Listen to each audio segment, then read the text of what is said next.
Hello বন্ধুরা, মহালক্ষ্মী কিচেনের home delivery খাবারে আছে।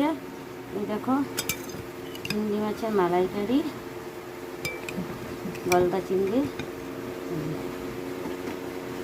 চিংড়ির মালাইকারি, দেখেছ? এখানে আছে বাটা মাছ, আলু বেগুন দিয়ে ঝোল করেছি। দেখো, আলু বেগুন দিয়ে বাটা মাছের ঝোল। এখানে আছে মুসুরির ডাল বানিয়ে নিয়েছি।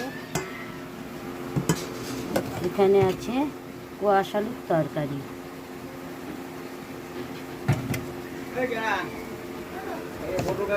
এখানে আছে রসুন দিয়ে পাঁচ শাক বানিয়েছি।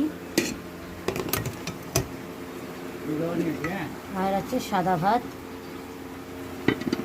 তা মহালক্ষ্মী কিচেনের হোম ডেলিভারি রেসিপি কেমন লাগে অবশ্যই কমেন্টে জানাবেন। মহালক্ষ্মী কিচেন এরকম নতুন নতুন রেসিপি দিবে এই বলে ভিডিওটি এখানে শেষ করছি। ভালো লাগলে লাইক, কমেন্ট, শেয়ার, সাবস্ক্রাইব করবেন। শুভ দুপুর বন্ধুরা।